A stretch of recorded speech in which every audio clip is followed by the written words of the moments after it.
Hello and welcome to this video in the series about each of the new constituencies.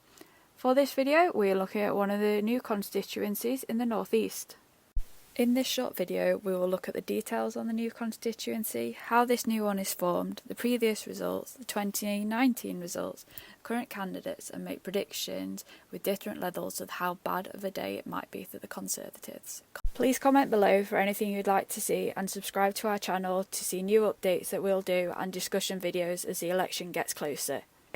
There are lots of changes with boundaries in the next election, so we're going to give a quick overview of how the boundaries are changing and how it's going to affect each seat.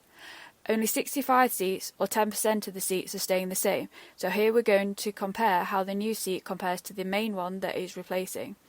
There are some huge changes, such as the City of Chester, which now has 2 seats, but some seats are being completely dissolved, with populations moved to neighbouring seats.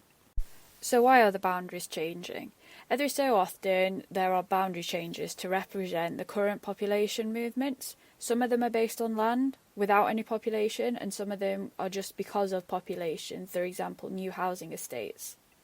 2021 was the census year, which has helped inform these changes. The last major change in the boundaries was 2010. Now let's look at some of the details about the constituency. There are 8 regions in England, with Scotland, Wales and Northern Ireland on a country basis. There are 32 seats in Wales, 57 in Scotland, 18 in Northern Ireland and an average of 60 in each of the English regions. The population can vary hugely. The highest is nearly 152,000, which is in Birmingham Ladywood, while the lowest is less than 27,000, which is in the Western Isles of Scotland, which also has the lowest electorate at 21,000. The average population is 103,000 and the average electorate is 73,000. The largest area is the most northerly mainland seat, which is Caithness, which is nearly 12,000 kilometres squared, or approximately 100 times the size of Manchester. The average is 380, while the smallest is only 6.8. The average percentage of the 16 to 49-year-olds is 41%, with the highest in Leeds Central and the lowest in North Norfolk, which also has the highest 65+. The average 65+ is 38%, with the minimum at 15%, which is in the area around Canary Wharf. Density averages nearly 1,400, with the highest in Bethnal Green and the lowest in Caithness. This constituency has a boundary change. This constituency is affected by a boundary change. Because of this, we now have populations from multiple old seats. These percentages are based on population, not land. When we're looking at the winner in 2019, it's a bit more relevant to the seats that are now made up from multiple old seats. Nevertheless, this is the result from 2019, with the winner and whether the seat was held or it changed. Here are the winning party and those that came second, and also the majority. The size of the majority is key when considering how this seat might change.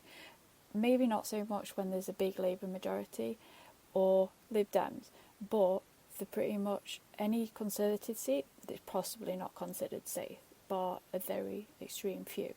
The same for the SNP. Some of these are really up for grabs, particularly for Labour and the Lib Dems. Here we see the vote share at the last 4 elections for the 5 main parties in England: the Conservatives, Labour, Lib Dem, Green and a combination of Brexit or UKIP. The Brexit UKIP vote was distorted in some constituencies in 2019 because if they were held by the Conservatives in 2017, they didn't stand against them. Nevertheless, we can see the changes that occurred throughout the different elections. This is a list of candidates that are on the ballot paper for this constituency. This is now a finalised list as the deadline to register as a candidate has passed. In these forecasts, we expect the seat to remain the same. Thank you for watching this video. We hope you learned a lot about the new constituencies. Please subscribe to our YouTube channel, follow us on Instagram and Twitter.